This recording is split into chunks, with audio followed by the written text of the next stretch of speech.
मालपाणी कुटुंबाला कोण ओळखत नाही? सामाजिक, शैक्षणिक, आध्यात्मिक क्षेत्रातील मालपाणी बंधूंचे कार्य सर्व परिचित आहे. नुसतं संगमनेरच नाही तर महाराष्ट्रातील अनेक गावात त्यांची यशस्वी व्यावसायिक ते दानशूर अशी ओळख आहे.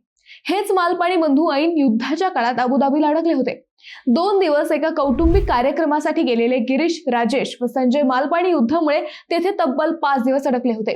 परंतु या काळात भारतीय चॅनल्सवर दाखवल्या जाणाऱ्या बातम्या आणि अबुधाबीतील वास्तव यात जमीन आसमानाचा फरक असल्याचं त्यांनी खेदानं सांगितलं. तेथील 5 दिवसांच्या मुक्कामाची त्यांनी FB वर केलेली पोस्ट सध्या चांगली चर्चेत आली आहे. ही पोस्ट आणि वास्तव हाच विषय आज आपण पाहणार आहोत. नमस्कार, मी अद्वैता आणि आपण पाहत आहात अहिल्यानगर लाईव्ह 24, नगरी घडामोडींचं परफेक्ट अनालिसिस. संगमनेरमधील मालपाणी कुटुंब 27 व 28 फेब्रुवारीला एका कौटुंबिक कार्यक्रमासाठी अबुधाबीला गेले होते. अबुधाबीतील जगप्रसिद्ध एमिरेट्स पॅलेस या हॉटेलमध्ये या कुटुंबाचा मुक्काम होता. FB वर पोस्ट केलेले गिरीश मालपाणी, राजेश मालपाणी, संजय मालपाणी आणि मंजू जीजी, यश, हर्ष, आदिती असे त्यांचे कुटुंब अबुधाबीत होते. ज्या कार्यक्रमाला ते गेले होते तो कार्यक्रम 27 तारखेला होता. तो अतिशय छान झाला. 28 तारखेला त्यांनी सकाळी तेथील स्वामीनारायण मंदिरात जाऊन दर्शन घेतले. दुपारी ते परत हॉटेलवर आले तेव्हा हॉटेलवर सर्वजण एका बातमीची चर्चा करत होते. बातमी होती अबुधाबीतील अमेरिकेच्या एअर बेसवर झालेल्या ड्रोन हल्ल्याची. हो, तो हल्ला एअर बेस कडून यशस्वीरित्या परतवण्यात आला होता. परंतु तेवढ्यात खामेनी यांच्या मृत्यूच्या बातम्या सुरू झाल्या. त्यानंतर गिरीश मालपाणी यांनी लगेच स्वतःच्या रूम मध्ये जाऊन भारतीय न्यूज चॅनल लावले. मालपाणी आपल्या FB वरील पोस्ट मध्ये सांगतात की खरं टेन्शन आता सुरू झालं, कारण ज्या अबुधाबीत किंवा आखाती देशात आम्ही होतो तेथील परिस्थिती अगदी सामान्य होती.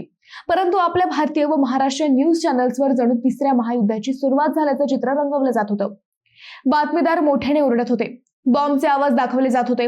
हळूहळू बातम्यांमध्ये दुबई आणि अबुधाबी पर्यंत युद्ध पोहोचल्याचंही दाखवलं. काही चॅनल्सनी तर बुर्ज खलिफालाही आग लागल्याचे आणि तो पडल्याचे दृश्य दाखवले. हे सगळं पाहून आमचे महाराष्ट्रातील नातेवाईक चांगलेच घाबरले. खरी परिस्थिती वेगळी होती, परंतु चॅनलवरील बातम्यांमुळे कुटुंबाचं टेन्शन मात्र वाढलं होतं. गिरीश मालपाणी पोस्ट मध्ये पुढे लिहितात की 28 तारखेला रात्री सर्वांच्या आयफोनवर 3 वेळा सायरन वाजला. रात्री झोपताना लाईट्स आणि पडदे बंद ठेवा असा मेसेज आला. त्यामुळे आमच्याही मनात थोडी भीती निर्माण झाली. दुबईचे एअर स्पेसही बंद करण्यात आले होते. 1 मार्च पासून अनेक फ्लाईट्स कॅन्सल झाल्या. आमचा मुक्काम वाढण्याची शक्यता दिसत होती. त्या काळात आम्ही कसर अल वतन पॅलेस पाहायला गेलो. तेथील भव्य लायब्ररी ही पाहण्यासारखी आहे. दरम्यान भारतातून फोन येऊ लागले, तुम्ही ठीक आहात ना, काळजी घ्या वगैरे वगैरे. सगळं कुटुंब आणि जवळचे मित्र सतत संपर्क करत होते.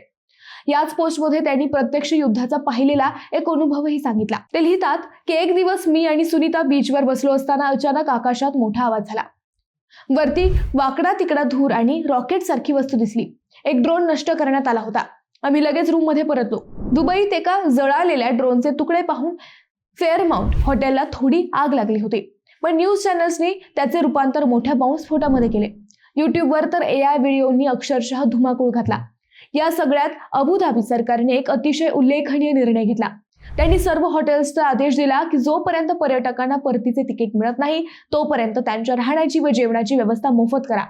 हॉटेल व्यवस्थापनानेही आनंदाने आमचा मुक्काम वाढवला. तरीही काळजी वाढत होती. विमानतळावर अनेक प्रवासी अडकले होते. रोज फ्लाईट बुक करायची आणि ती कॅन्सल व्हायची. एक दिवस आम्ही मॉलमध्ये जाण्यासाठी उबर घेतली. ड्रायव्हर आफ्रिकन होता.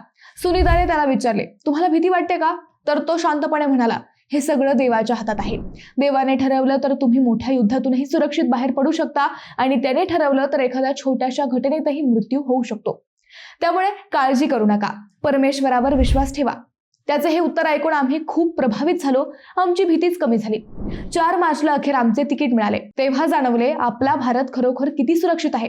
उपमुख्यमंत्री एकनाथजी शिंदे यांच्या प्रयत्नातून भारतीयांसाठी विशेष फ्लाईटचीही व्यवस्था करण्यात आली होती. त्यानंतर ही 2 फ्लाईट्स कॅन्सल झाल्या, पण शेवटी यश आलं. परतताना आम्ही हॉटेल व्यवस्थापनाचे मनापासून आभार मानले. 2 दिवसांचा मुक्काम 5 दिवसांचा झाला.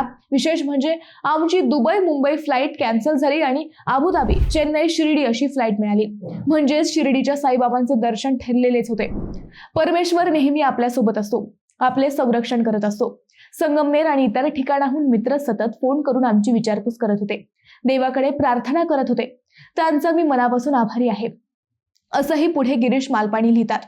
FB वरील हा लेख त्यांनी विमानात बसूनच लिहिलाय. हेही त्यांनी स्पष्ट सांगितलं. एअरबेसवरील हल्ला करणारे ड्रोन पाडणं, त्यानंतर फ्लाईट कॅन्सल होणं, आयफोनचा सायरन वाजणं, हॉटेल शेजारी ड्रोन पडणं, 2 दिवसांचा मुक्काम 5 दिवसांचा होणं, हे सगळं अगदीच धडकी भरवणारं होतं.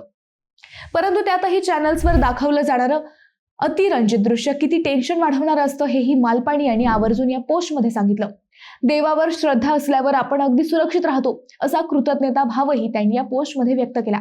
मित्रांनो, तुम्हाला हा विषय कसा वाटला हे आम्हाला कमेंट करून नक्की कळवा. शिवाय व्हिडिओ आवडला असेल तर चॅनलला सबस्क्राईब करून व्हिडिओला लाईक करायला विसरू नका. पुन्हा भेटू नव्या विषयावर. तोपर्यंत धन्यवाद.